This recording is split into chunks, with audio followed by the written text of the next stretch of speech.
Siapkan wadah bersih. Untuk tepungnya kita gunakan tepung beras dan tepung ketan dengan perbandingan 1:1. Masing-masing 100 gram. Kalau ditakar pakai gelas ini nggak penuh ya. Batasnya sedikit di atas gagang cangkir seperti ini. Masukkan ke dalam wadah.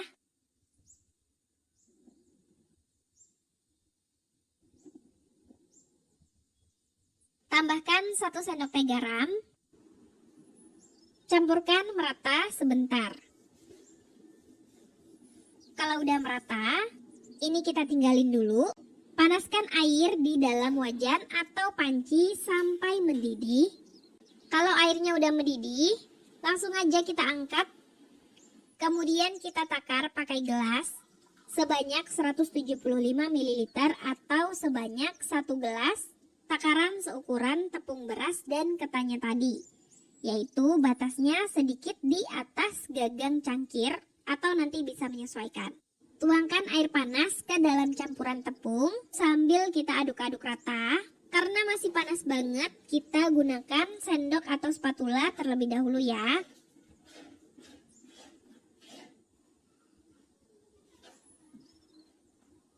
Kalau kira-kira mulai menggumpal, ini kita uleni menggunakan tangan sampai membentuk adonan.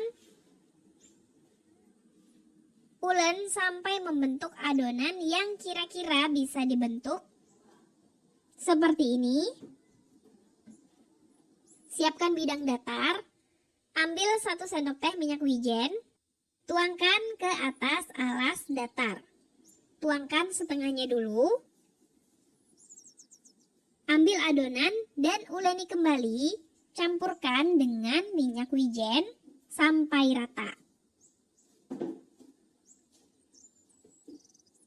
Tambahkan lagi minyak wijennya.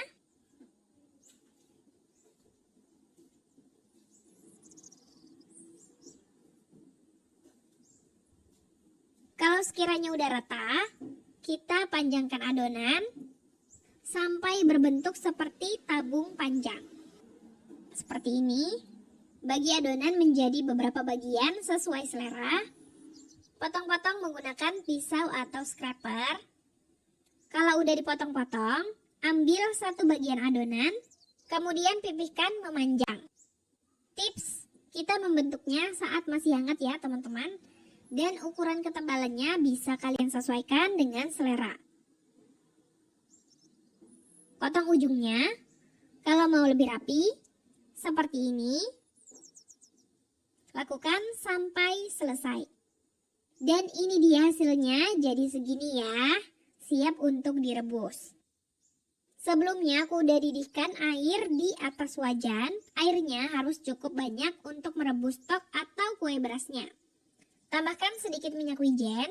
Kemudian masukkan tok ke dalam air rebusan yang sudah mendidih. Rebus dan tunggu sampai semua toknya mengapung.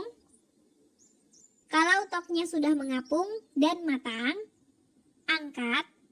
Tiriskan dan segera rendam ke dalam air. Kita biarkan beberapa saat sebelum siap untuk digunakan. Kalau kalian mau simpan setelah ditiriskan, diolesi minyak wijen supaya nggak nempel dan bisa disimpan dalam wadah tertutup, dimasukkan ke dalam kulkas. Seperti itu ya teman-teman. Sekarang kita akan membuat pasta alternatif untuk gochujang. Siapkan wadah. Masukkan 1 sendok makan tepung beras. Tambahkan 2 sendok makan bubuk paprika. Kalau nggak ada bisa pakai bubuk cabai, tapi pilih yang halus. Dan hati-hati kalau terlalu banyak juga bisa kepedesan. Tambahkan 1/4 sendok teh lada hitam atau lada putih bubuk. Aduk-aduk sampai rata. Jadi gochujang itu kan lumayan susah ya untuk mendapatkannya. Jadi kita buat dengan bahan yang mudah dijangkau. Tapi ini hanya alternatif. Kalau udah rata, tambahkan 2 sendok makan saus tomat. Boleh kalau mau dicampur dengan saus cabai. Aduk rata, biarkan menyatu. Kemudian sambil kita tambahkan secukupnya air, dikit aja untuk memudahkan tercampur dan bentuknya menjadi seperti saus atau pasta seperti ini, siap untuk digunakan. Sisihkan terlebih dahulu. Nah, sekarang kita buat tteokbokkinya. Ambil 5 siung bawang putih dan setengah bawang bombay, kita iris-iris. Sini aku geprek dulu biar mudah.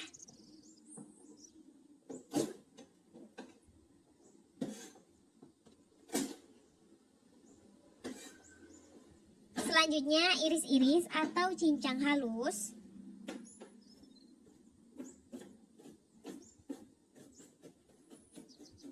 Kalau udah seperti ini, sisihkan.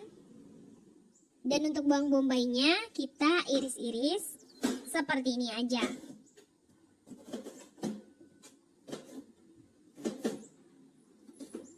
Kalau udah, sisihkan terlebih dahulu. Ambil tok atau kue beras yang udah kita buat tadi, iris-iris sepanjang kira-kira 2-3 cm. Lakukan sampai selesai. Dan teman-teman bisa lihat ya, teksturnya kenyal dan lembut, nggak keras sama sekali. Ini matang sampai ke bagian dalam-dalamnya. Selanjutnya untuk pelengkap atau pengganti odengnya, aku pakai 3 buah otak-otak ikan. Kalau nggak ada, teman-teman bisa pakai bakso ikan atau bakso lainnya. Iris-iris sesuai selera.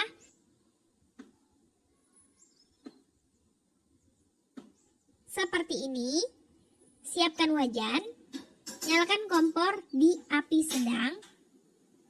Masukkan 2 sendok makan minyak goreng. Kalau minyaknya udah panas, masukkan bawang putih dan bawang bombay. Tumis sampai harum. Kalau bawang putihnya udah agak kecoklatan dan bawang bombaynya udah layu, tambahkan 500 ml air.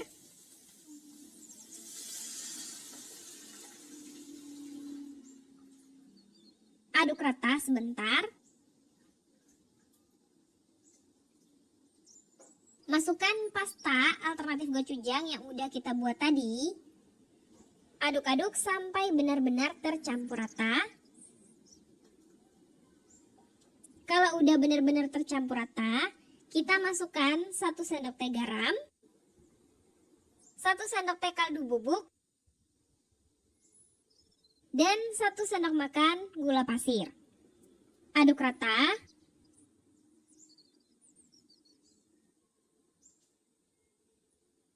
Kalau udah tercampur rata dan mulai mendidih, masukkan tok yang udah kita potong. Dan masukkan juga otak-otak ikan. Aduk-aduk sampai tercampur rata. Masak terus sampai kuahnya mengental. Kalau udah mengental seperti ini udah cukup ya. Koreksi dulu rasanya ya, sesuaikan dengan selera masing-masing.